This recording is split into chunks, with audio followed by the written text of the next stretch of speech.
Bueno, chicos, sí quiero que me presten su atención, dejen el teléfono, concéntrense. Son cositas interesantes que es para complementar lo que es la parte de quirófano, ¿ya? Bueno, ah, ya, vamos a ver esta parte del checklist, que es la lista de verificación de cirugía segura, ¿ya? Bueno, hasta el momento ustedes ya saben cómo está conformado el equipo de quirófano, ¿ya? Y entre ellos, pues tenemos la enfermera circulante. Ya les había explicado las funciones específicas de la enfermera circulante. La enfermera circulante es la que recepta, ¿no es cierto?, el paciente, la que equipa el quirófano, la que está pendiente de las necesidades o de lo que pueda requerir el enfermero instrumentista o el anestesiólogo específicamente. Es la encargada, ¿no es cierto?, de que si hace falta una bata, un hilo, guantes, etcétera, lo pueda pasar de una forma estéril, ¿ya? Aparte, pues la enfermera circulante está pendiente a qué hora se inicia la cirugía, haciendo los reportes de enfermería, viendo qué insumos se ha ocupado. En el caso, bueno, a nivel privado supongo que el registro de lo que se consume es mucho más riguroso porque luego pasa la factura del paciente. Bueno, les comento que a nivel público sí se hace lo mismo, se hace un registro de todos los insumos que se están utilizando, cuántas jeringuillas, es decir, todo, especialmente cuando el paciente es asegurado. Ya, supongo que a nivel privado, cuando tienen convenios con otras aseguradoras privadas externas, también hacen este registro riguroso y además, obviamente, por el servicio de la propia clínica para cobrar los insumos. Pero les comento, pues a nivel de lo público, como les decía, todo paciente asegurado que sea atendido a nivel público tiene un control riguroso de todo lo que se utilice en el paciente para que posteriormente el seguro devuelva todos estos recursos, ¿ya? Cada vez que el paciente ingresa asegurado, todas las hojas son selladas con un sello, valga la redundancia, de EREPIS. Son unas siglas que son EREPIS, las sellan en los renglones superiores. EREPIS, EREPIS, EREPIS. Es decir, que tú apenas ves la carpeta con EREPIS, ya sabes que es un paciente asegurado, ¿ya? Bueno, en lo personal, yo sí tenía como que pánico a esas hojas, porque no sé, cada vez que veía una hoja con EREPIS como que me temblaba la mano, me confundía. Ustedes saben que estas hojas son legales, el hecho de que tenga algún tipo de manchón o corrector ya no sirve, toca corregir, o sea, era así. Entonces era como que una maldición. Yo veía esas hojas y me equivocaba y tenía que corregir. Y por ejemplo, si era la hoja de reportes de enfermería y te tocaba hacer el último reporte de la hoja y te equivocas, corrector. Te tocaba repetir toditos los reportes de la hoja, buscar a las enfermeras que hicieron los anteriores reportes para que firmen, etcétera, ¿ya? Porque son hojas legales. O sea, todo documento es legal, pero estas al ser como que una institución que nos va a devolver los insumos, está pendiente de sus asegurados, son como que las que más las van a observar, independientemente de las otras que son pacientes no asegurados en donde solo se archiva, ¿ya? Pero igual, tengan la costumbre de manejarse sin correctores en cualquier tipo de hoja, ya les dije. Quién sabe, por ahí anden con el pie izquierdo y así sea no asegurado, por ahí pasa algo, los denuncias se van a juicio y los documentos que van a valer en ese momento son todos los de su historia clínica. Y si hay un tachón borrón, obviamente va a ir en contra suya porque van a decir que hubo modificación en lo que ya estuvo escrito, ¿ya? Bueno. Entrando nuevamente a lo que son las funciones de la enfermera circulante hace el registro del checklist de la lista de verificación segura. Este es un documento que ya les voy a explicar en qué consiste, pero como dice ahí, esta checklist o lista de verificación fue creada o fue aportada eh, que la, eh, que la introdujo pues al sistema sanitario la Organización Mundial de Salud, ¿ya? La OMS. ¿Con qué fin? La OMS crea e inserta este checklist de lista de verificación segura para prevenir los múltiples errores que se daban a nivel de quirófano, ¿ya? Creo que a nivel de memes hemos visto cuando los típicos memes que el paciente ingresa por un dolor estomacal y sale con una amputación de pierna, por así decirlo, ¿ya? Y por más irreal que parezca, sí se daban casos de errores de cirugías de ese ámbito, en donde el paciente ingresaba por una cosa y del apuro los cirujanos se equivocaban y intervenían al paciente incorrecto, ¿ya? Con todos estos antecedentes nace este checklist de verificación de cirugía segura. Como lo dice ahí, se elaboró para ayudar a los equipos quirúrgicos a reducir los daños al paciente, ¿ya? Entonces, la lista de checklist es un documento que lo maneja la enfermera circulante especialmente o cualquier otro profesional que no esté en ese momento con toda su vestidura estéril, ¿ya? Entonces, vamos a ver. ¿En qué consiste esta lista de verificación de seguridad? Es como una hojita donde yo tengo que ir poniendo checklists, es decir, vistos, que está cumpliendo, si se cumple todo, si hay alguna observación, etcétera. Perdón. Ya, bueno, este instrumento va a ser dirigido por una sola persona, como les dije, la persona como que a la que ya se le ha atribuido esta función es a la enfermera circulante porque es la que por lo general está ahí y no está de una forma estéril y puede ayudar pues al registro de este documento, ¿ya? Este documento se va a dividir en tres fases, con un periodo de tiempo concreto, que ya lo vamos a especificar. La primera fase es la entrada, la segunda fase es la pausa quirúrgica y la tercera fase es la salida, ¿ya? La primera fase, que es la entrada, ¿cuándo se la va a verificar esta entrada? Es en el periodo antes de que el paciente sea inducido por la anestesia, es decir, todavía está despierto. Ahí yo voy a verificar ciertos componentes, ¿ya? La segunda fase, que es la pausa quirúrgica, es el periodo, ¿no es cierto?, posterior a la inducción de la anestesia, es decir, el paciente ya está sedado, pero aún no le hacen la incisión quirúrgica, es decir, que aún no hay el corte. Voy a hacer otro checklist de verificación. Imagínense que, bueno, en la entrada algo pasó, ¿no es cierto? Verifiqué según yo bien o verifiqué rápido y no pregunté todo. Y en la pausa quirúrgica tengo el chance de volver a verificar y imagínense que ahí me doy cuenta que no ha sido el paciente correcto. Entonces, al menos estoy a tiempo de que no hayan hecho la incisión quirúrgica, no lo hayan lastimado aún al paciente, ¿ya? Y a la salida hago otra verificación que se lo hace en el periodo de cierre de la herida quirúrgica o inmediatamente después del cierre, ¿ya? A ver.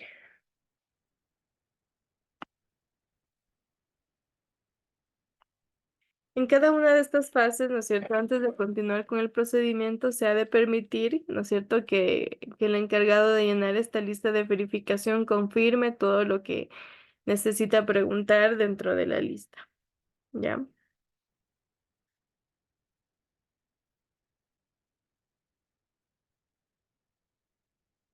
Ya, miren, por ejemplo, este documento viene así, completos, en una sola hoja, entrada, pausa quirúrgica y salida, ¿ya? Pero para fines de entendimiento, esta vez yo los he separado para irles explicando en qué consiste cada fase, ¿ya? Miren, esta lista de verificación segura es la que nos otorga la OMS, pero pues obviamente dependiendo de cada institución, a veces la modifica en otro formato, en otro modelo, pero el contenido es el mismo, ya como para que le tengan ahí. Entonces, siempre cuando ustedes vayan a entrar en quirófano, uno de los documentos que tienen ahí, aparte del reporte de enfermería, de la hoja de anestesia, tienen el checklist de verificación, ¿ya? En las hojas que manejamos en enfermería dentro de quirófano prácticamente es la hoja de reportes de enfermería, la del CARDEX específicamente para ver si ya le han pasado el antibiótico, que ya les voy a mencionar. Y obviamente las otras hojas que son de evolución médica, esas ya las ve o verifica el médico, pero las que nosotros somos responsables o que las vamos a manejar son los reportes de enfermería, la de la del Cardex, la hoja de anestesia que la ocupa el anestesiólogo para ir monitoreando toda la cirugía, pero luego obviamente la revisamos. Y también hay otra hoja para la recuperación, en donde la enfermera va controlando todos los signos vitales cada 15 minutos, cada media hora, según cómo se vaya indicando. ¿Ya? Bueno, vamos a hablar de este checklist. Vamos a ver con la entrada. Ya, la entrada, como les dije, ¿cuándo la realizo? Antes, ¿no es cierto?, de que el paciente sea inducido a la anestesia, aún está despierto, ténganlo presente eso. Entonces, antes de que el paciente se induzca a la anestesia, se confirmará verbalmente con el paciente si es posible, ¿no es cierto? O si no, también se lo va a realizar con el profesional que esté ahí. Por lo general está el anestesiólogo que está listo para inducirlo. ¿Ya? Se va a verificar la identidad del paciente, el sitio quirúrgico, el procedimiento y su consentimiento. ¿Cómo lo hago? Ustedes, como ya les mencioné, las cirugías que son programadas ya tienen su horario de programación por lo general un día antes. Ya sabemos en qué quirófano se va a llevar a cabo tal procedimiento con tal paciente, con tal cirujano y con tal enfermera. ¿Ya? Entonces, obviamente yo al saber ya tener esa referencia de que tal paciente se va a operar, yo confirmo. Le digo, le puedo preguntar a la paciente si es posible. Le digo, ¿cuál es su nombre? Me dice María. Verifico en la lista de programación si es María. Correcto. Le digo, ¿y qué le van a operar? Obviamente, o sea, sí, de una forma con términos más coloquiales, más vulgares. Y me dice, me van a operar acá de la vesícula, es que me duele mucho. Entonces, verifico acá en la operación, en lo del quirófano, si está pues asignado ese mismo diagnóstico y si está correcto, pues lo verifico y veo que sí es. Le digo, ¿a usted le hicieron firmar? Todo le explicaron, todo lo del procedimiento, la operación, tuvo su consentimiento. Dice, sí, yo firmé todo, me explicó el doctor y el anestesiólogo también me explicó todo, entonces verifico de que todo está bien, ¿ya? Además, hay otra parte de marcación del sitio, ¿ya? Hay algunas cirugías en donde el cirujano marca el sitio donde va a operar, ¿ya? En algunos casos, en otros casos no lo hacen, no es necesario. Por eso ahí, la marcación del sitio o no procede, ¿ya? Un ejemplo clarísimo a nivel social que se da en la cirugía son las de las lipo, ¿cómo es? Las lipotransferencias, las liposculturas, en donde ahí los cirujanos de ley marcan el cuerpo, ¿ya? Entonces, esta parte sí la puedo yo confirmar visualmente, si es que el paciente está demarcado en la zona donde van a operar y si coincide, ¿no es cierto?, con el procedimiento que ya está programado. Imagínense que le van a operar de la vesícula y está marcado en la rodilla. Entonces, también tiene que coincidir esto. ¿Ya? También se va a verificar o se revisará verbalmente con el anestesiólogo ciertos elementos como si hay riesgo de hemorragia, ¿ya? Si hay dificultades en el acceso de la vía aérea, si hay reacciones alérgicas en el paciente. Bueno, todo esto el médico, el profesional ya lo tiene presente como porque se ha hecho un estudio previo antes de la cirugía. Ellos ya pueden saber si el paciente tiene riesgo de hemorragia por diferentes causas. Por ejemplo, si es un paciente que tiene una presión arterial que no está controlada, pero que solo se le logró controlar para la cirugía, si es un paciente con diabetes, si es un paciente con factores de coagulación que están alterados, que pueden llegar, ¿no es cierto?, a complicar la cirugía, tener riesgo de hemorragia. Entonces es como que según los estudios que tenga cada paciente, el cirujano sabe a qué paciente se está enfrentando y tener todos los implementos listos por si llegara a ocurrir algo. Dificultades en el acceso de la vía aérea también. No todas las personas tenemos como que la parte anatómica igual, algunos tenemos huesos más largos, huesos más cortos, pues obviamente dependerá ya de nuestra herencia. Entonces, sí hay pacientes que tienen, por ejemplo, la tráquea muy corta o una boca muy estrecha, en donde sí se va a dificultar una intubación si se llegara a ocurrir, ¿ya? Si se llegara a necesitar. Entonces, dependiendo, pues eso, sí hay como que ya se verifica que es un paciente con difícil acceso a la vía aérea por si se llegara a ver en el caso de una intubación, pero cuando es una anestesia general, al paciente se le intuba por lo general, ¿ya? Y si es una anestesia raquidia, el paciente está despierto, pues obviamente solo está dormido de la cintura para abajo. Ya reacciones alérgicas, obviamente, con un historial previo a las cirugías, ya se verifica todo esto. Y se lleva a cabo, ¿no es cierto?, también la comprobación de la seguridad del equipo de anestesia, la medicación, se verifica de que todo lo que voy a utilizar esté, esté correcto. Esperemos.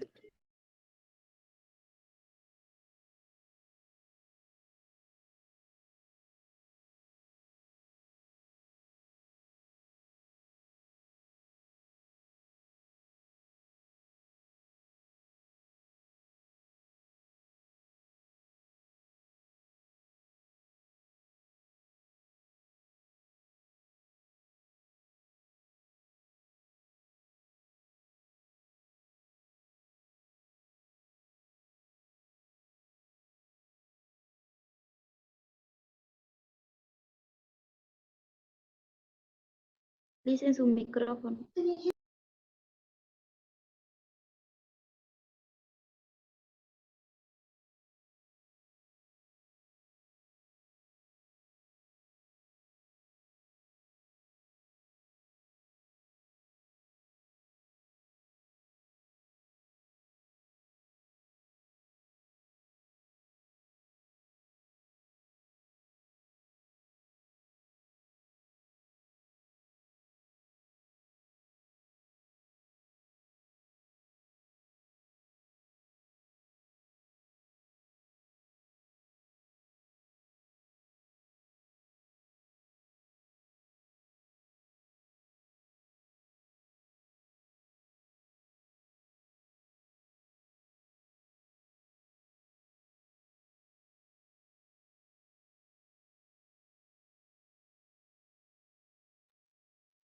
Perdón, chicos, lo que pasa es que me dijo que quiere un lápiz, que está en sus clases por Zoom, lo siento, ya voy a seguir.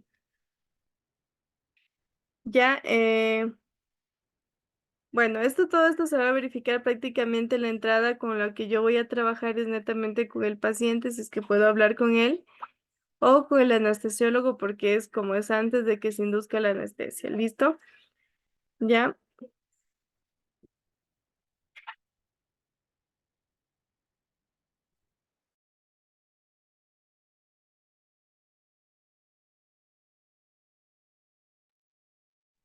ya, vamos a seguir con el siguiente, que es la pausa quirúrgica, ¿ya? La pausa quirúrgica, como les mencioné, es una vez que el paciente ya está con la anestesia, ya está dormido, o dependiendo qué tipo de anestesia sea, pero es antes de que haga la incisión cutánea, ¿ya? El paciente todavía no ha sido, pues, eh, no ha sido, pues, aún intervenida su piel, no está cortado, ¿ya? Bueno, aquí que vamos a verificar, obviamente, ya con todo el equipo, voy a verificar, confirmar que todos los miembros del equipo se hayan presentado por su nombre y función. ¿Ya? Imagínense que una operación de traumato esté un cardiólogo, o por así decirlo. O sea, suena un poco como que irreal, o sea, como que no, ¿cómo va a pasar eso? Pero puede pasar. Imagínate, te llaman de emergencia, lo llevan al cardiólogo que quieren una operación inmediatamente en quirófano y justo hay dos quirófanos. Y el cardiólogo ingresa al quirófano equivocado porque todo fue rápido por una emergencia. Entonces puede darse esos casos. Entonces verificamos, ¿no es cierto?, que estén los profesionales adecuados y que todos tengan el conocimiento de lo que van a hacer. Ya, entonces, ¿qué se hace? Se pregunta al equipo que va a intervenir si saben qué paciente van a intervenir, si saben qué sitio van a operar, qué procedimiento van a realizar. Y si todo lo que manifiestan verbalmente coincide, ¿no es cierto?, con lo que está planificado para esa paciente, pues se da paso. Checklist, correcto, ¿ya? El cirujano, pues obviamente también va a evidenciar o va a más o menos dar un pronóstico de qué tiempo va a durar ¿no es cierto?, la cirugía. Esto puede variar dependiendo de las complicaciones que pueda darse, o incluso hay cirugías que una vez que se ingresa, ¿no es cierto?, a la cavidad donde se quiere operar, se encuentra con otras alteraciones que también necesitan resolución y a veces se alarga la operación. También el equipo de anestesia revisa si el paciente presenta algún problema específico, se reporta en ese momento, dicen no, está todo bien y pueden pues iniciar con la cirugía, ¿ya? También se verifica si el paciente ha tenido, ¿no es cierto?, la profilaxis antibiótica, ¿ya? Que se debe de aplicar 60 minutos antes. No sé si en algún momento ya les expliqué, pero todo paciente, bueno, no todo, pero la mayoría de los pacientes que vayan a ir a cirugía y dependiendo del grado de invasión que vaya a tener la cirugía, el cirujano ya indica que al paciente se le ponga una profilaxis antibiótica antes de la cirugía. O sea, eso ya se lo deja indicando desde que el paciente está en piso, ¿ya? Desde las indicaciones, ¿ya? Entonces aquí el personal de piso tiene que enviar al paciente a quirófano con la antibioterapia, ¿ya? Que debe de estar 60 minutos antes para que pueda cumplir su función. Ustedes sabrán que hay medicaciones que empiezan a surgir de efecto a la hora, 2 horas, 3 horas, dependiendo del que sea. En este caso, el antibiótico necesita tener 60 minutos antes para que pueda lograr su función para la que ha sido creada. Ya, pero ¿qué pasa? O sea, sí se ha dado bastante negligencia en esto, en que, bueno, la enfermera de piso está full y se da cuenta que el paciente ya tiene que pasar a quirófano y en ese momento le pasa el antibiótico, ¿ya? ¿Cómo verificamos nosotros que haya sido 60 minutos antes? Por el Cardex, ya para ver. Pero bueno, a veces sí mienten un poco, pero aquí viene mucho la ética y la conciencia, ¿no es cierto?, de saber hacer bien mi trabajo. ¿Ya?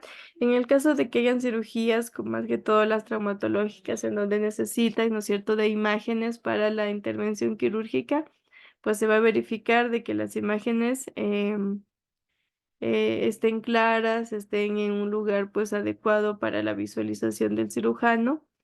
Y obviamente si es una cirugía que no se necesita de eso, se pone no procede. ¿Ya? Bueno, y la última fase, que es la fase de salida, esta se la va a hacer eh, justo después de que ya se cierre, ¿no es cierto?, la herida del paciente y obviamente antes de que éste salga de quirófano. Ya, entonces con el enfermero, bueno, circulante va a confirmar verbalmente con todo el equipo, ¿no es cierto?, el nombre del procedimiento que realizaron, porque, por ejemplo, a veces, como les comenté, el paciente es ingresado por una cirugía, pero al momento que abren cavidades ven que necesitan otra, entonces a veces el diagnóstico final es otro, ya, o sea, es aumentado o es otro. Ya, entonces sí se pide al equipo que diga el nombre del procedimiento realizado, incluso para poder completar nuestro reporte de enfermería. Ya también se verifica que el recuento de los instrumentos estén correctos. Por ejemplo, con la enfermera se verifica, ¿no es cierto?, que el número de gastos con los que empezó sean los mismos con los que termina, la aguja es igual, el instrumental igual, ¿ya? Hay operaciones en donde se hace la extracción de una pieza anatómica, por ejemplo, un útero, una vesícula, un tumor, una tiroides, en donde siempre este órgano va a ir a un laboratorio. Entonces, estas muestras tienen que envasarse y rotularse, ya para que esté del paciente correcto. Por lo general, según el tamaño, ¿no es cierto?, de la muestra que se haya obtenido, se debe de obtener un recipiente. A veces han habido pues muestras súper grandes en donde nos ha tocado pedir que se compre el recipiente afuera y se los mantiene a la mayoría con formol. Bueno, desde que los que yo he trabajado se mantiene con formol hasta llevarlos al laboratorio. ¿Ya? Eh,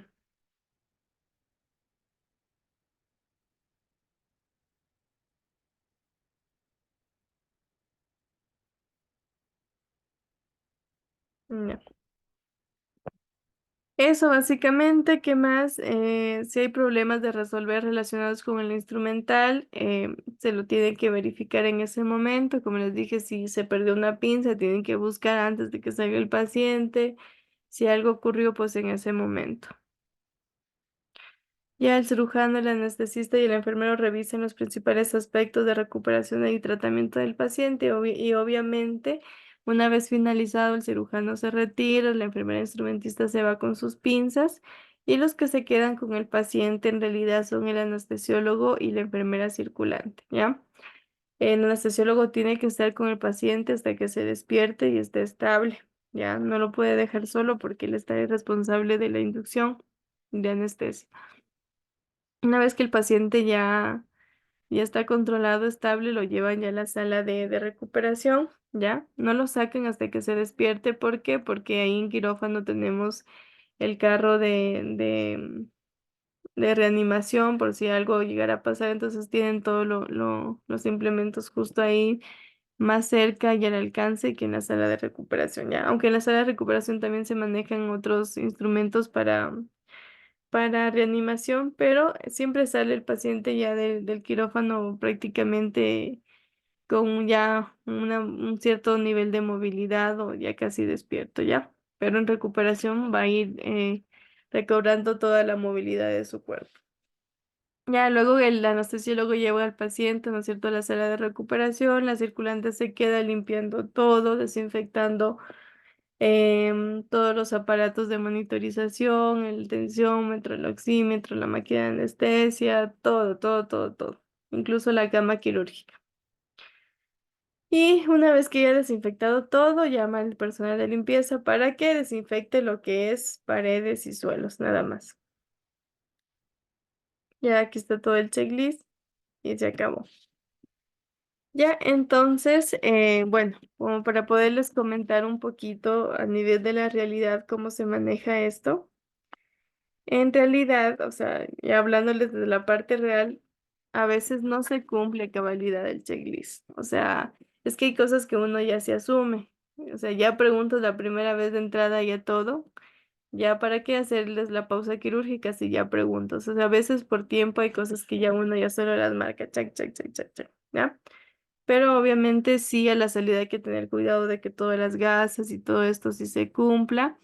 Pero ya a la final tomas una rutina que ya preguntas de forma general todo y luego solo llenas, porque ya has preguntado lo importante ya de una forma general, pero cuando empiezas a utilizar el instrumento es como que vas cosita por cosita preguntando, pero ya después adoptas ya una costumbre a esto que ya te sabes todo lo que contiene el checklist y solo lo preguntas de forma general, el doctor lo sabe qué va a hacer, algún problema con esto, el paciente tiene alguna alergia, entonces tú ya tienes toda la información en tu cabeza y solo vas y llenas, check, check, check, check.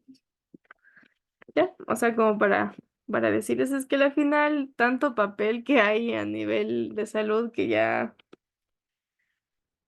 te, ya te aburres, ya te cansas, o sea, es mucho papeleo a nivel de salud. Y bueno, y a nivel de otras instituciones, supongo que sí. Ya, vamos a dejar este tema, se van a ir a su receso. Nos volvemos a incorporar a las 11:20 para continuar con el siguiente tema, ¿ya? Los que aún no han desayunado, desayunen. Bueno, yo voy a desayunar. Ya, Licen, gracias. Ya,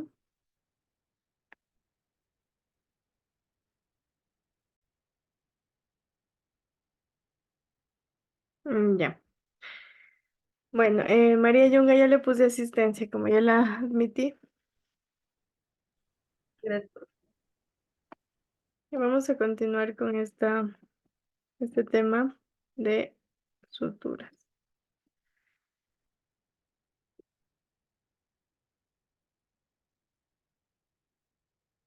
Ya. Bueno, vamos a continuar con esta parte de suturas quirúrgicas. Yo sé que de alguna manera ya tuvieron la oportunidad de palpar, de tomar, de poderla utilizar a una sutura. Me parece genial. ¿Cómo les fue en esa práctica?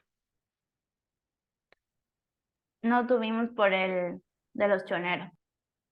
Pero sí vi que estuvieron o no fueron todos, No fuimos todos. no fueron todos. Mm, chuta. Pero sí estaba un grupo, creo. Y los que sí pudieron hacer, ¿qué tal? Para que les enseñen a las que no pudieron. ¿Qué puntos vieron? Sí, estuvo chévere. El simple y el cuadrado. Ujú. Ya, bueno, vamos a ver de lo que son las suturas quirúrgicas, ¿ya? Bueno, en cuanto a la definición, una sutura en realidad cumple la función de reunir los bordes de una herida, porque esa es la función unir, ¿no es cierto?, los dos extremos o bordes que se hayan separado para darle esa continuidad a los tejidos, mediante obviamente de esta sutura que son hilos, o también puede dar esta continuidad a través de grapas para asegurar esta unión y acelerar la curación. Más que todo cuando las heridas son profundas, sí es necesario la intervención de una sutura. ¿Ya? Bueno, como antes de entrarnos a esta parte de sutura, es bonito como que indagar, si ustedes tienen el tiempo de ponerse a ver cómo es la historia de la sutura. En realidad todo tiene su historia. Todo como el hombre ha ido descubriendo, cómo fue haciendo prueba y error, cómo fue encontrándose con nuevas cosas, creando todo.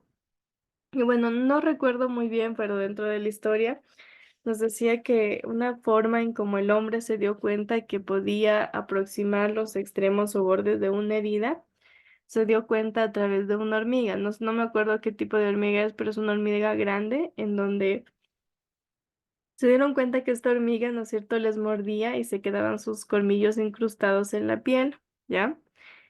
Y pues obviamente el resto de la hormiga moría y caía, pero quedaban esos dientes que quedaban ahí incrustados en la piel. Entonces, con esto utilizaron, o sea, ponían a la hormiga que les muerda en los dos extremos de los bordes, con sus colmillos y quedaban ahí, y los colmillos ayudaban como que a unir la herida, que se detenga ahí, ¿ya?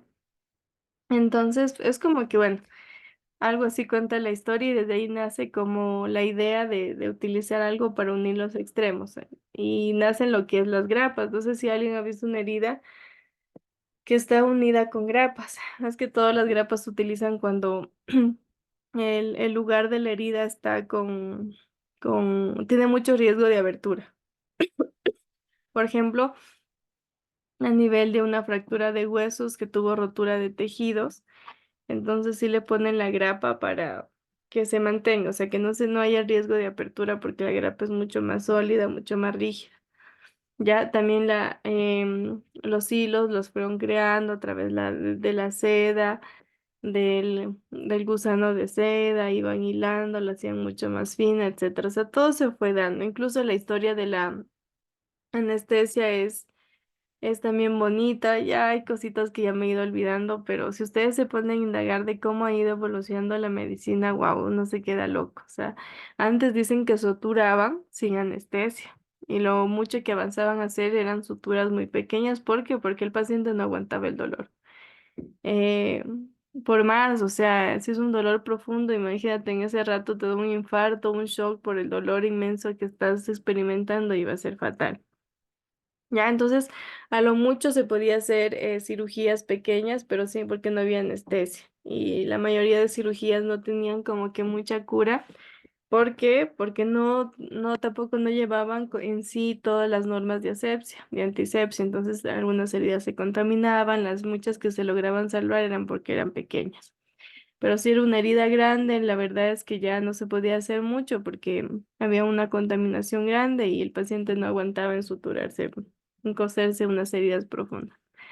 Después se fue creando, fue apareciendo la anestesia, se pudieron hacer cirugías un poco más complejas, apareció lo que es la sepsia y antisepsia, las heridas ya no se contaminaban, se dieron cuenta que hirviendo los instrumentos tenían esterilidad y así, bla, bla, muchas cosas. Como Virginia Henderson, que ya se dio cuenta que el entorno, que la iluminación, que la ventilación, así es como todo se ha ido evolucionando.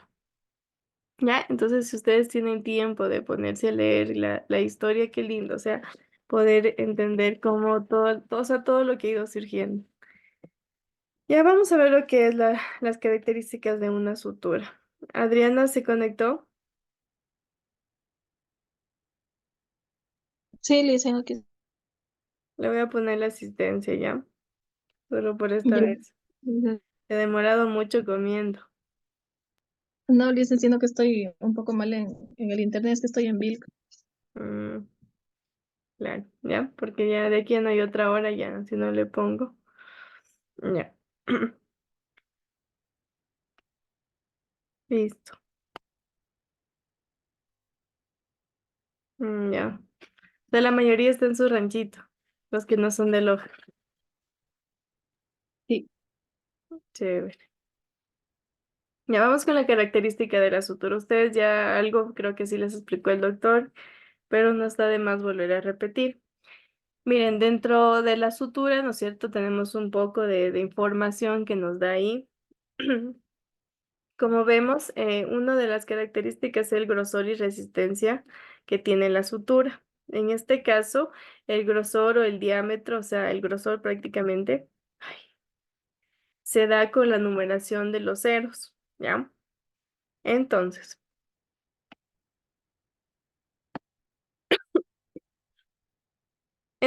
vamos a ver. Esto es un poco indirectamente proporcional, se diría.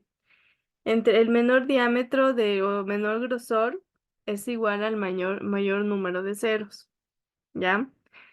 Es decir, es al revés. Si es que tiene más ceros, por ejemplo, en este caso tiene 4 ceros, la sutura va a ser mucho más fina que dos ceros o un cero, ¿ya? Va a ser menor el diámetro, o sea, es menor el grosor y va a ser igual a mayor número de ceros. Es decir, va a ser mayor el grosor cuando es menor el número de ceros. O sea, es al revés. No sé si esa parte me logran entender. Del otro paralelo alguien me entendió. Dice es igual a lo de las uñas. Yo esa parte no entiendo. Igual. Pero esto es como que indirectamente proporcional. Entre más altos sean los ceros, va a ser, ¿no es cierto?, más fino. Y mientras menor sea el número de ceros, va a ser más grueso. ¿Ya? Entonces, ¿qué nos dice? Las suturas deben de ser tan resistentes como los tejidos en los que se vayan a emplear. Por ejemplo, eh, a nivel, no sé, de tejidos delgados como las paredes de un órgano, no sé, a nivel de estómago, la sutura no tiene que ser tan gruesa, pero si es a nivel de piel, sí va a ser más gruesa porque la piel es un poco más resistente, más dura y si le ponemos una sutura o sea, muy delgadas puede romperse. Entonces sí, el cirujano va a pedir la sutura dependiendo pues del área donde vaya a intervenir, ¿ya? Nosotros como enfermeros a lo mucho que creo que vayamos a suturar en una emergencia va a ser la piel, o sea, externamente, ya un órgano internamente, ya si es que se van a otro país y puedan especializarse y les den la apertura, pues podrán ya ir internamente, ¿ya? Pero para que uno también tiene que saber de suturas, ¿por qué? Porque la enfermera es la que prepara, la que circula. Tiene que saber porque si el doctor te pide dos, tres ceros, lo sepas diferenciar. Miren, más al lado te dice el diámetro, de cuántos metros es, la longitud, el tipo de aguja que va a haber, qué forma tiene la aguja, qué punta tiene la aguja. Unas son circulares, otras son triangulares, el largo de la sutura, el material, ¿no es cierto? A ver si es de seda, si es de nylon, si es vicril, etcétera, ¿ya? Bueno. En esta parte quiero que entiendan lo de los ceros, ¿ya? Entre más ceros tenga, va a ser menor el diámetro. Y ya, y entre menor sean los ceros, va a ser más grueso.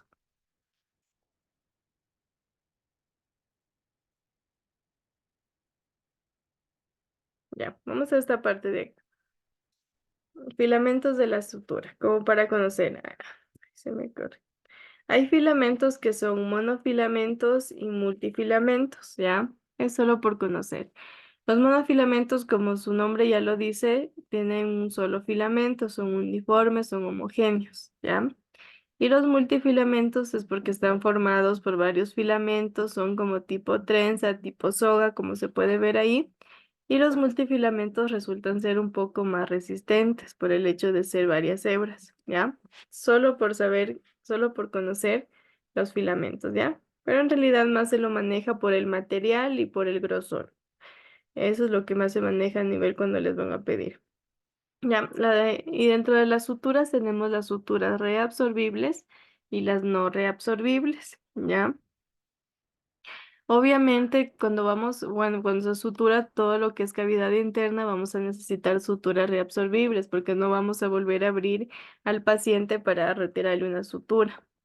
Pero en cambio, cuando se va a suturar externamente a nivel de epidermis de la piel, sí se pide, ¿no es cierto? Sí es necesario que sea una sutura no reabsorbible para que luego después de un tiempo se pueda retirar y para que dure el tiempo, ¿no es cierto? Adecuado hasta que la herida cierre. Ya, entonces siempre externamente es el no reabsorbible. Ya, vamos a hablar ahora un poco sobre las suturas reabsorbibles, ¿ya? ¿Cuáles son? Eh, ¿Cómo son? ¿No es cierto? ¿Qué color son? Bueno, en cuanto a las suturas reabsorbibles tenemos las que son de origen orgánico, es decir, animal, y las que son de origen sintético, ¿ya? La que es de origen animal tenemos el catgut o crómico, catgut, ¿ya? Este es el cafecito, algunos hayan visto alguna sutura. Este es reabsorbible, es de origen animal orgánico, ¿ya? Tenemos el catgut crómico o el catgut simple, ¿ya? La mayoría de cirujanos lo utilizan al crómico, ¿ya? Porque es un poquito más resistente o dura más en reabsorberse que el catgut simple, ya lo vamos a ir viendo. Y los sintéticos obviamente son construidos por polímeros sintéticos, polilactina, ácido poliglucólico, polidioxanona, son materiales sintéticos. Y ahí no los voy a como que a marear, pero más o menos para que sepan que hay esta división orgánico y sintético, ¿ya? Ustedes se preguntarán, ¿cómo rayos se absorben? O sea, ¿cómo es que se absorben dentro del cuerpo? ¿Cómo desaparecen? Bueno, en la parte de los que son de origen orgánico, en este caso el cangut, él se va a reabsorber o se va a ir absorbiendo a través de las enzimas que tiene nuestro organismo. Estas enzimas las van a romper y van a participar en su reabsorción, ¿ya? Quiero que entiendan que las estructuras reabsorbibles dentro del cuerpo lo que hacen primero es romperse y luego se van absorbiendo, ¿ya? Por eso es que más adelante van a ver en qué tiempo se rompe y en qué tiempo se absorbe. Lo que a mí como cirujano me interesa es saber en qué tiempo se rompe, porque ahí ya es como que la herida tiene que estar cerrada. Ya en lo que se absorbe ya es algo secundario porque ya es los restos que quedan que se van absorbiendo. Ya, y en cambio las suturas sintéticas se absorben por la hidrolización, ¿ya? Nuestro cuerpo, como tiene mucha agua, tenemos gran porcentaje de agua en nuestro cuerpo, entonces por el hecho de tener ese componente, estas suturas se irán absorbiendo mediante la hidrolización. Eso como para tener en cuenta, ¿ya? Aquí tenemos los diferentes hilos que se absorben. Ya tenemos el Bicril, que es muy conocido el Bicril, el Cadmium crómico y sí, esos tres, el Bicril, el Monocril, el Cadu y el Cadmium cromado o crómico son los que más se utilizan a nivel de sutura a nivel local, como les podría decir. Ya, tal vez en otros países utilicen en cambio los otros, pero esos son los que se manejan como que suturas absorbibles. A nivel local, yo les puedo decir, se utiliza el Bicril, el monobicril, el Catgut y el Catgut cromado, ¿ya? Todo lo que es de Bicril yo lo voy a reconocer porque es morado. Y el crómico o Catgut cromado siempre va a ser café, ¿ya? Son como que por colores ustedes ya los van a ir reconociendo, es como las bránulas, por su color ya se conoce qué número de bránula es. Así mismo son las suturas, pero no está de más también leer, porque también tienen el nombre. Si es que no se acuerdan el color, pueden leer. Ya, entonces, miren, aquí tenemos el material con lo que es creado, la marca comercial con lo que es conocido, el tiempo de reabsorción y el tiempo hasta la rotura, ¿ya? Entonces, miren, por ejemplo, el Bicril dice que el tiempo de reabsorción, o sea, que ya desaparece de mi cuerpo es de 70 a 90 días, pero eso no me interesa tanto, más bien me interesa hasta qué tiempo se rompe. 35 días, perfecto, hasta ese tiempo ya el órgano que fue suturado ya prácticamente cerró. Ya luego tenemos la polidioxanona, igual que la marca comercial tiene su mismo nombre, el tiempo de reabsorción es de 180 a 190 días y el tiempo de rotura de 56 días. Tenemos el monocril, que es igual por la poliglecaprona, ya, pero más utilizado es el bicril, pero también es el monocril. El de 110 a 125 días se absorbe, hasta 21 días en cambio se rompe. Tenemos el catgut, que es la sutura reabsorbible orgánica de origen animal porque está creado con colágeno. Dura de 6 a 7 días, se reabsorbe. Y se puede romper de 5 a 7 días. Bueno, va a depender eso. Miren, dura poquísimo. Por eso el que más se lo utiliza es el cadmium cromado, porque tiene una duración más larga. Por eso el cadmium simple casi no lo utilizan porque se va a romper demasiado pronto. Entonces, para estar más seguros, sí lo utilizan al crómico más, ya se van a dar cuenta. El crómico es el cafecito, el cadmium es café, ¿ya? Tenemos el simple y el cromado. Este tiene su tiempo de reabsorción de 20 días, el tiempo de ruptura está casi igual, de 15 a 20 días.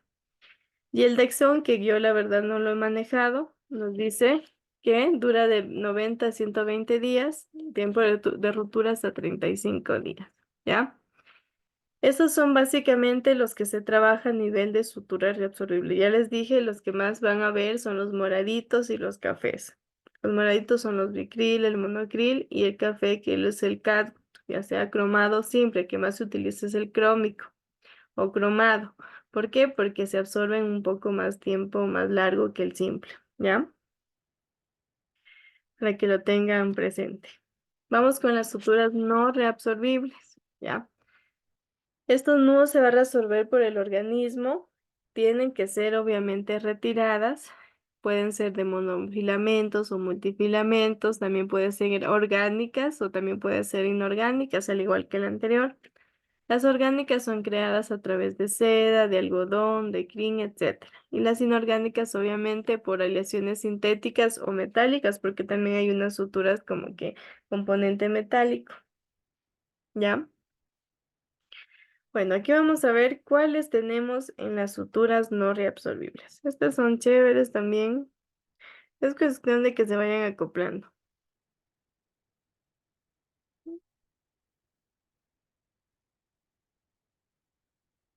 Ya.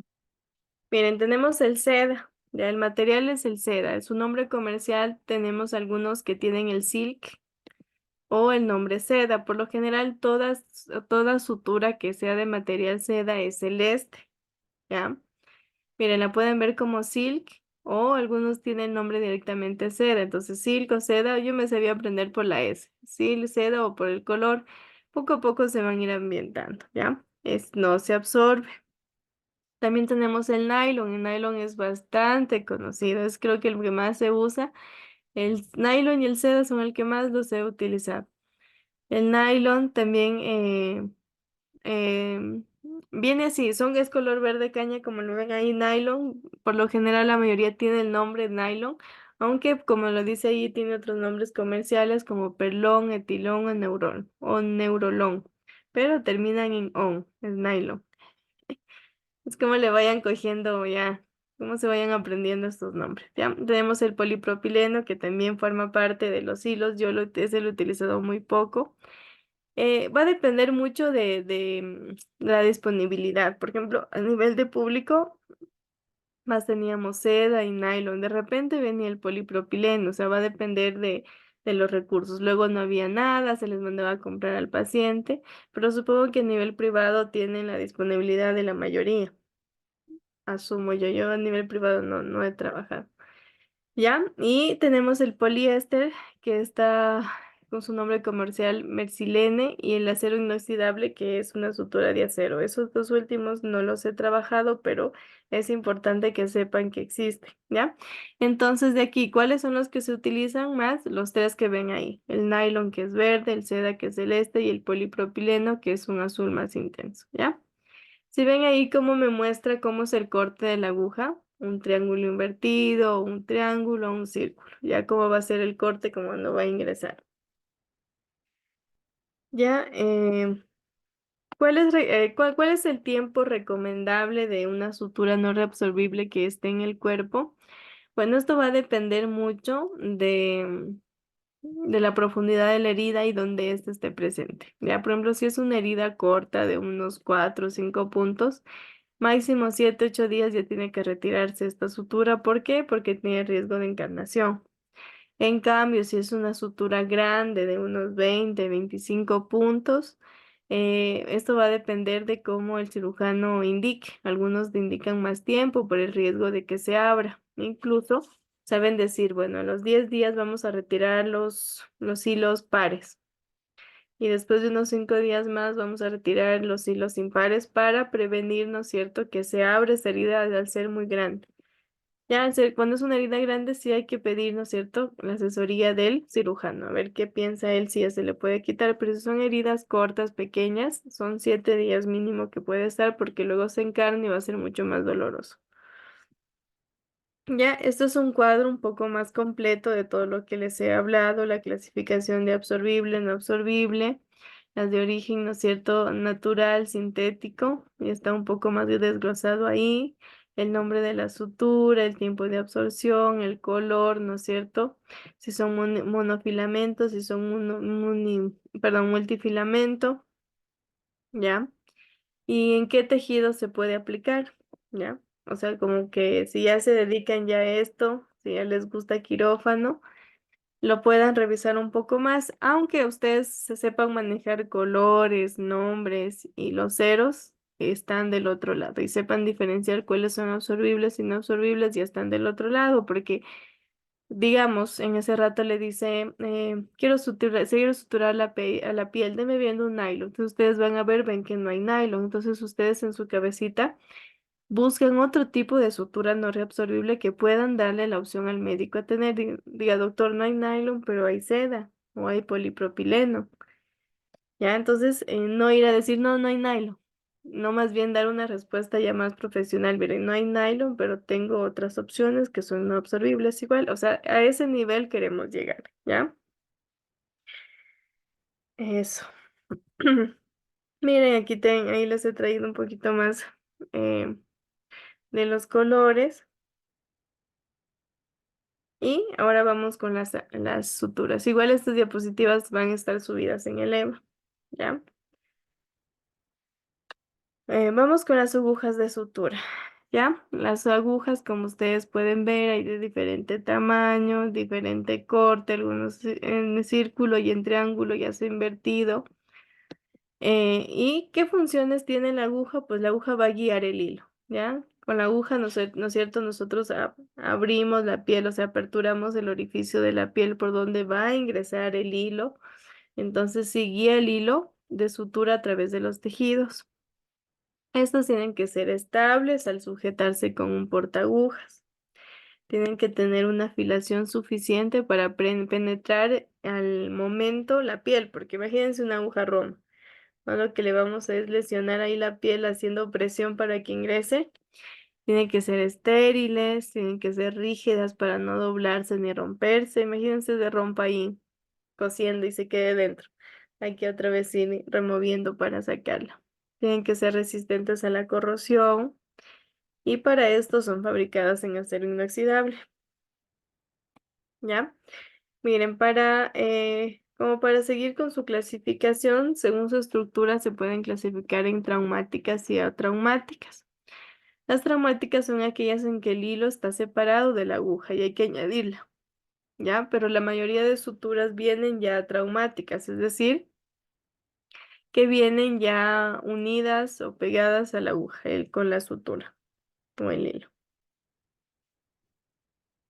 ¿Ya? Miren, aquí tenemos los diferentes puntos, bueno, como que los más conocidos o principales.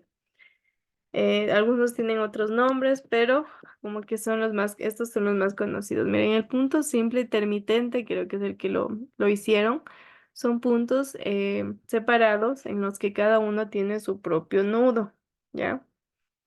Estos son como que los más seguros. ¿Por qué? O sea, no son tan estéticos, pero son los más seguros porque a veces se infecta un orificio, por ejemplo.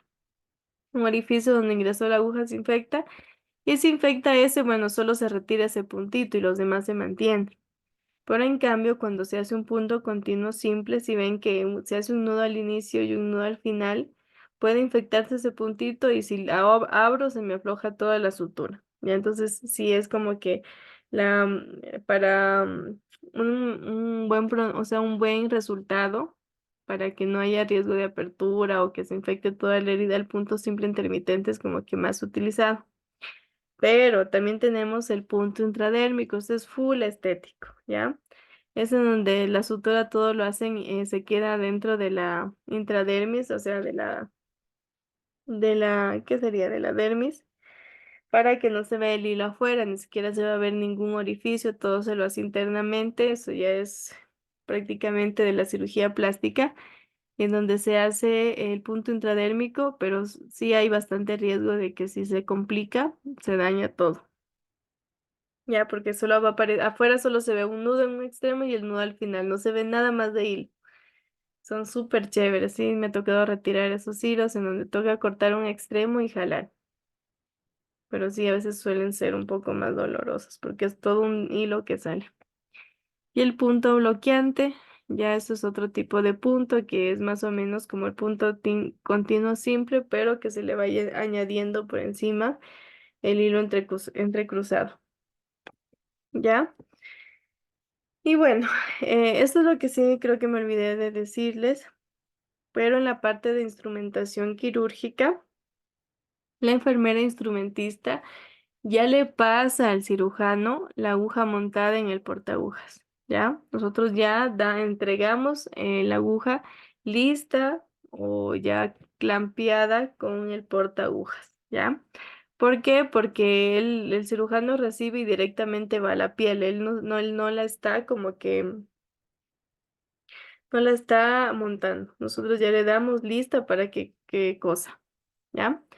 Entonces es importante saber cómo monto, ¿no es cierto? El porta agujas con la aguja. Miren en qué posición va.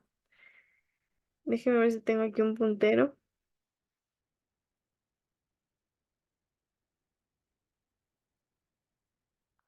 Ya, miren. Por ejemplo, miren, esta parte, ¿no es cierto? Es la aguja.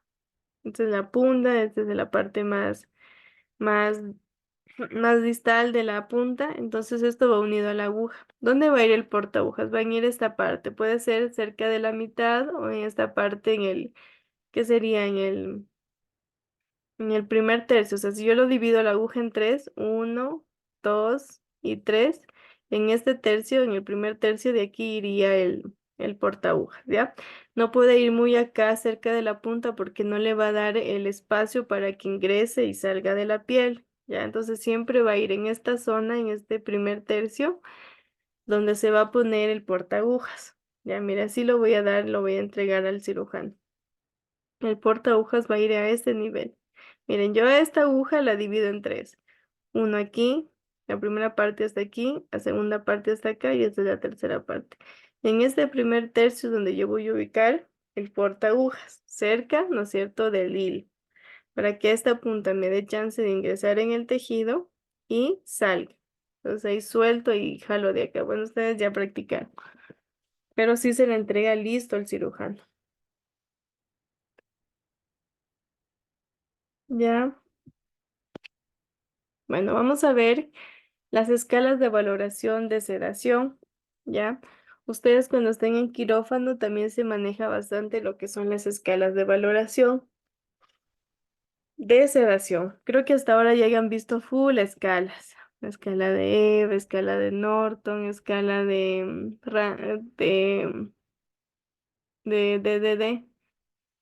se me fue.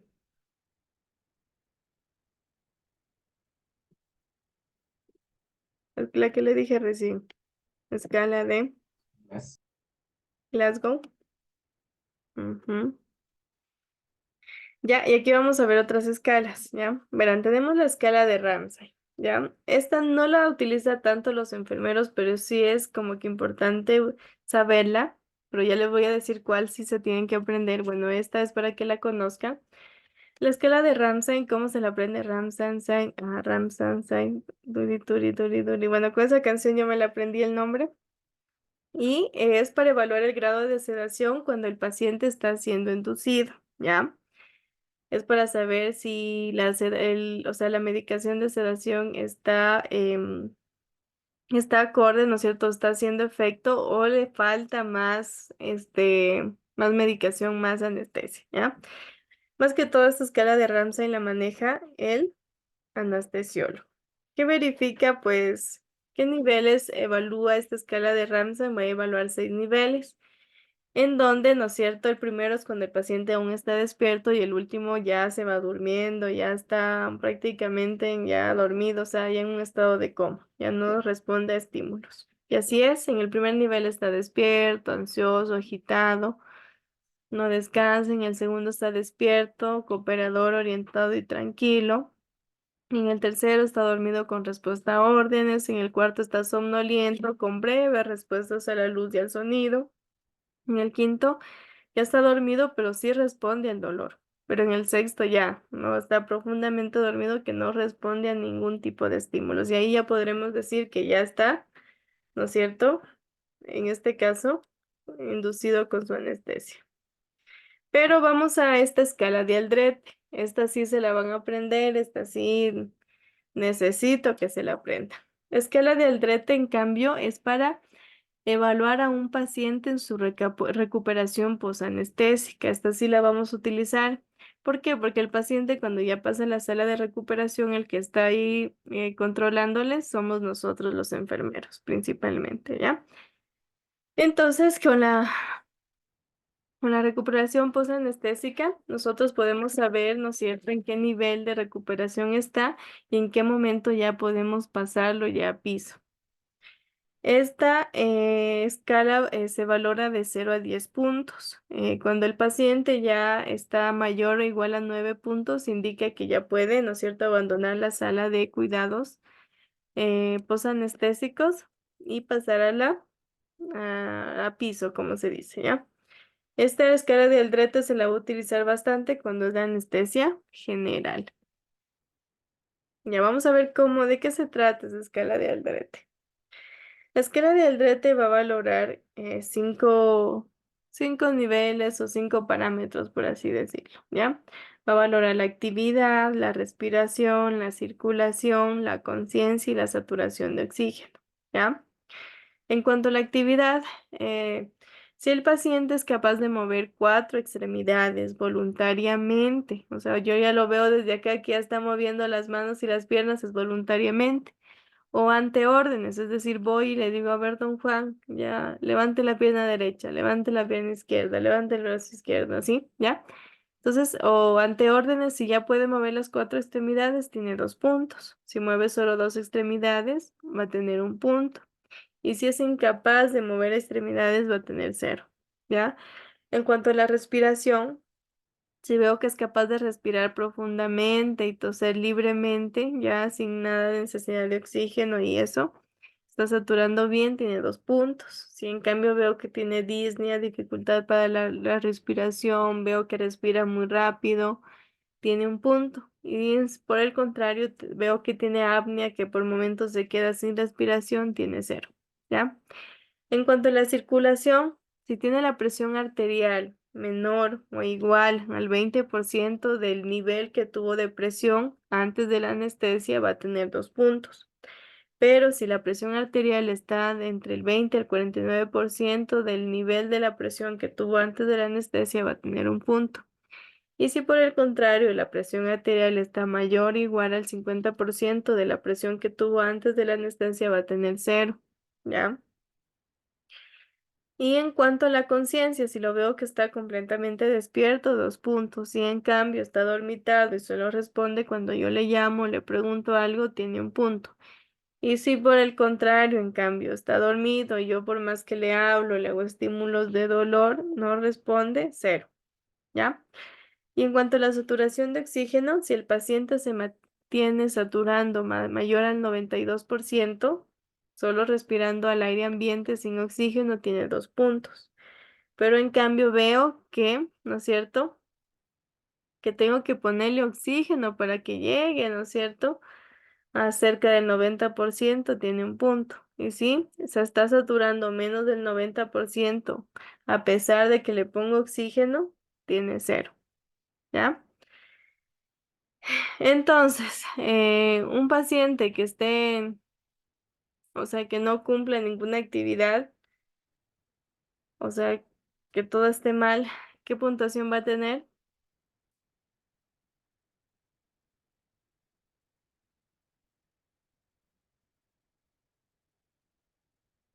Oiga, está fácil.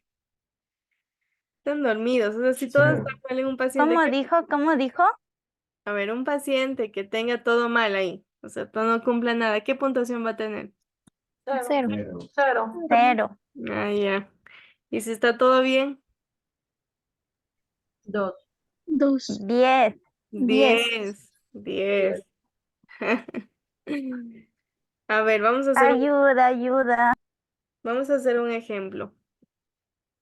A ver, ¿quién se apunta? O todos y la persona que ya lo resuelva me dice.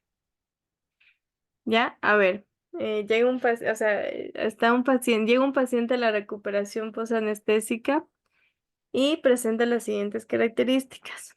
Bueno, en cuanto a su saturación, se mantiene en 93% al aire ambiente. Está dormido, pero responde cuando lo llamo. En cuanto a la circulación, está en el 30% del nivel preanestésico. Tiene la limitación en su respiración y solo mueve tres extremidades.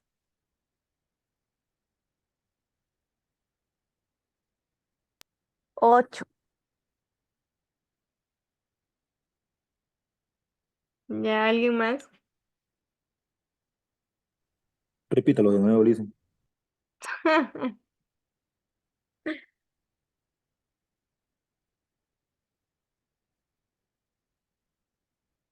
Es que nos dio un desorden también.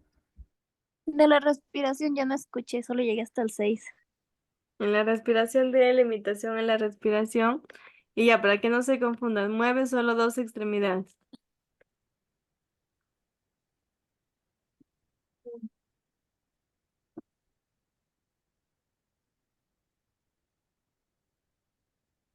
Dice, mejor repita porque ya me confundí otra vez. 6 creo. 6. Ajá, ¿alguien más da igual a 6?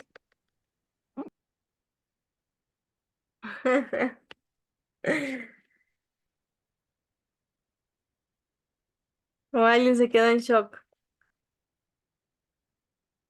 Es que, verán, o sea, llega un punto en que, al igual que la escala de Glasgow, ustedes tienen que sabérselo de memoria y solo viéndolo en ese rato, su paciente van sumando en su cabeza. Ta, ta, ta, ta, ta.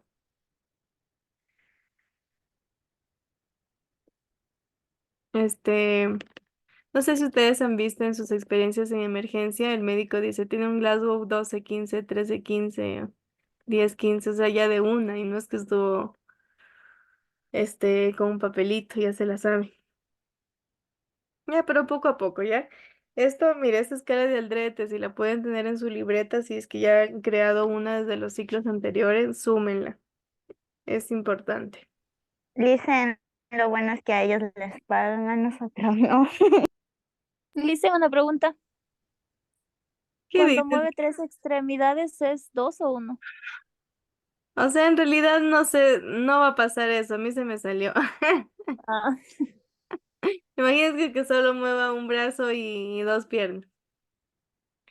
Y el otro ahí, o sea, no, ya a menos que le dé una paraplegia, no sé, esté parapléjico o algo ya, pero en realidad no, o sea, sí va a ir recobrando poco a poco, pero sí es a la par. O a menos que lo tenga amarrado de un brazo. Pero es porque está amarrado, no porque no lo pueda mover. ¿Ya? Con respecto a lo que dijo Vicky, que a ellos les pagan y a ustedes no, dice Demetrio que está loquita. No, Vicky, todos empezamos en esto, o sea, más bien hay que dar gracias por la apertura, porque si no nos dieran la apertura como estudiantes, no aprendiéramos, ¿ya? Yo cuando entré como estudiante tampoco me pagaba, pero sí era como que bonito catalogarte como estudiante porque si habían cosas que no sabías, la responsabilidad no caía tanto en ti. ¿Ya? Y ahí es cuando tú aprendes, para que en el momento en cuando tú ya salgas como profesional, ya tengas todas las bases o al menos las principales para que ya cuando tengas una responsabilidad bajo tu mando, ya puedas responder a ello, porque ya ahí la responsabilidad cae ante ti. Tú podrás tener a tu cargo estudiantes, pero pasa algo, la responsabilidad es tuya. Todos hemos pasado por esto, claro, nosotros somos en la obra, ¿cómo se dice? En la obra de mano barata, pero que de alguna manera tiene su beneficio a nosotros como profesionales. No cualquiera te da ese chance. Conocer con ustedes hablamos del Isidro Ayora, que, que se cortó mucho lo que es la parte de la práctica de los estudiantes porque habían cometido varios errores. Entonces, mire, eh, cómo nosotros también nos vamos cortando a espacios por, no digo que por todos, digamos por unos que están despistados o que no estudiaron o que no tienen la ética para decir no sé y hacen lo primero que se les ocurre y han hecho daño a los pacientes. Yo creo que sí les conté la del paracetamol. Sí, se nos dijo que le habían inyectado lidocaína y se había muerto. Ujú, ¿ya? Entonces, Vicky, siempre véelo por el lado positivo. Todos, absolutamente todos, médicos, enfermeras que de alguna manera ya nos hemos titulado, hemos pasado por lo que usted está pasando, a aprender, ser estudiante, ser practicante. ¿Ya? Así que véalo por ese lado bueno. Es que si no nos dieran la apertura, o sea, nadie nos va a llevar a sus instituciones para pagarnos, porque todavía estamos Lo aprendiendo. sé, sí, solo yo lo dije por reírme, ¿no? Ah, ya, Nada más. ya verá, Dayana, verá, Vicky. Que no se repita.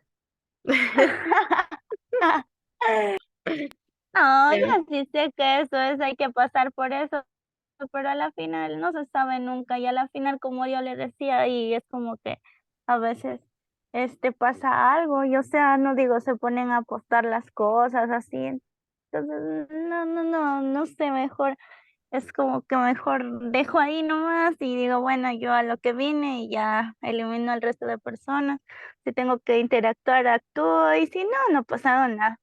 De Ya. ahí yo hago lo que tengo que hacer de mejor manera, de ahí no es decir que, tanta cosa ni nada. Ujú.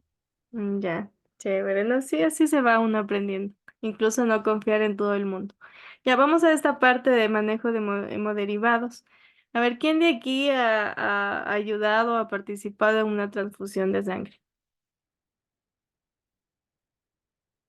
Yo estuve cuidado de una transfusión, pero no decirle que yo hice algo, sino Mm, solamente era como que veía que él claro, había ajá, permeable, cosas así. ajá, ¿alguien más? De ahí el señor sí estaba mal. Alguien más que no sea.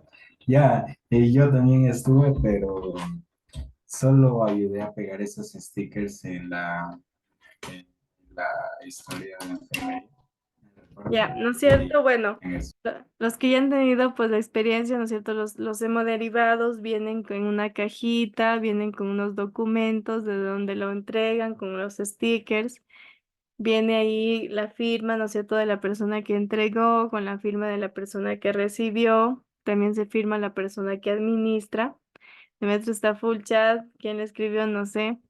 Pero bueno, el punto es que manejar hemoderivados sí tiene que tener su cuidado específico. ¿Por qué? Porque no sabemos si el paciente va a tener una reacción negativa ante o sea, el recibimiento de este hemoderivado. Por eso ustedes hayan visto que en la hojita hay un control de signos vitales. ¿Cuándo se los toma? Antes, ¿no es cierto?, de la aplicación, durante la aplicación y después de la aplicación. ¿Por qué? Para poder contrastar cómo el paciente empezó, cómo fue modificándose con la recepción del hemoderivado y cómo está después, ¿ya? Entonces sí es importante eso. Otro cuidado importante cuando hago la transfusión de hemoderivados es que la vía sea una vía de un grueso calibre y obviamente que sea netamente para la transfusión. La mayoría de enfermeras, cuando el paciente pues tiene todavía chance de varias canalizaciones, Realiza una canalización solo para la transfusión con una bránula, ¿no es cierto?, de un calibre más grueso. ¿Qué bránula han utilizado para transfundir? ¿Qué número de bránula? 18. 18, ¿no es cierto? Es como que la más aconsejable. La de 18, ya la 16 es muy gruesa. La 18 hasta 20, ya porque ya que no haya, ya porque ya... Pero la 18 es lo ideal para que pueda pasar, ¿ya? Y los signos vitales. Obviamente, si ustedes le tomaron antes los signos vitales y están ok, todo bien, entre los parámetros normales, chévere. Pero mientras ustedes le van poniendo, ven el paciente que se comienza a agitar, le toman los signos vitales, está con una temperatura un poco elevada, está con una taquicardia, retiro. Pausa, ¿ya? No vayan a cometer el grave error de que ven que el paciente se comenzó a alterar y le siguen pasando porque el médico no aparece. No, ustedes hasta que si no está el médico al alcance, ustedes paren ese hemoderivado porque no saben qué reacción anafiláctica puede pasar el paciente porque no está receptando correctamente la sangre. Si está el médico al alcance, pues él ya valorará, pero la mayoría de veces cuando el paciente ya no responde o está con signos vitales alterados ante la sangre o el hemoderivado que se le esté pasando, se lo discontinúa. ¿Ya? Vamos a ver, bueno, dentro de los hemoderivados, ¿qué nomás han pasado? A ver, aparte de la sangre propia o los glóbulos rojos, ¿qué más han pasado dentro de los derivados de sangre? Por separado que a veces lo hacen. ¿O solo sangre han pasado? Hay algunos que pasan solamente plasma o solamente plaquetas, ¿no han tenido la oportunidad? Bueno, eso El vamos a... señor que estaba mal era solo plaquetas porque no tenía producción de plaquetas, entonces por eso le estaban haciendo la transfusión y como no había ninguna reacción, pasó como 7 días hospitalizado. Chévere, miren, ya, eso les voy a explicar en qué tiempo paso glóbulos rojos, en qué tiempo paso plaquetas y plasma, ¿ya? Bueno, vamos a ver esta parte de las hematíes o glóbulos rojos principalmente, ¿ya? Bueno, los hematíes o paquetes de glóbulos rojos o globulares contienen obviamente la hemoglobina, ¿ya? Los glóbulos rojos son los que contienen la hemoglobina, que es la principal, ¿no es cierto?, transportadora del oxígeno y nutrientes a todo el cuerpo, ¿ya? Entonces, si el paciente está con una hemoglobina baja, está saturando un poco bajo, obviamente va a necesitar de una transfusión netamente de glóbulos rojos, ¿ya? ¿Qué nos dice que cada persona tiene entre 4 millones a 6 millones de glóbulos rojos por milímetro cúbico, ¿ya? Entonces, ¿qué finalidad va a tener esta transfusión sanguínea de solo de hematíes o glóbulos rojos? Es la capacidad de transportar oxígeno a todos los tejidos, gracias a la hemoglobina que contiene. Verán, quiero que tengan bien claro esto. Digamos, si un paciente tuvo una hemorragia, le van a pasar la sangre completa con todos sus componentes, ¿ya? Pero si el paciente, en cambio, está solo con una hemoglobina baja, tiene esta parte, solo le van a pasar glóbulos rojos, ya dependiendo de los requerimientos, ¿ya? Eso quiero que también lo tengan claro. Ya, igual, en las indicaciones para los glóbulos rojos va a ser en tratamientos de situaciones sintomáticas donde haya una déficit de la capacidad de transporte de oxígeno, es decir, no está habiendo una capacidad, o sea, no está habiendo un transporte adecuado de oxígeno, el paciente está ya un poco cianótico, la hemoglobina está bajísima, necesitan transfundir glóbulos rojos, ¿ya? ¿Cuándo no se va a transfundir los glóbulos rojos? En casos de anemias que sí se las puede tratar con suplementos.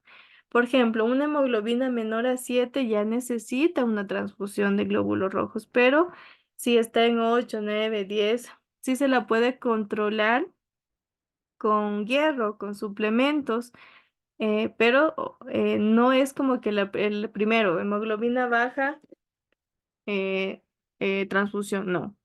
Si es que todavía se la puede controlar con suplementos, se lo va a hacer. Y si es que ya está menos de 7, que es por lo general, ya es transfusión, ¿ya? Estos paquetes de globulares de glóbulos rojos vienen en paquetes de 200 a 400 ml, ¿ya? ¿Cómo se los conserva? En una temperatura de 2 a 6 grados, es decir, no se congelan, pero solo se mantienen en un frío, ¿ya? Puede durar de 35 a 42 días.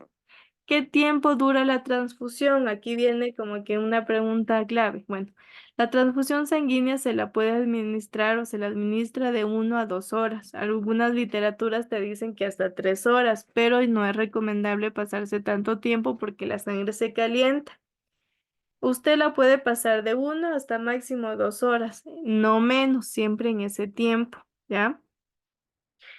Para que se pase un paquete, ¿no es cierto?, de 200 o 400 ml, en este tiempo va a estar en un goteo más o menos aproximado de 30 a 60 gotas por minuto, ¿ya?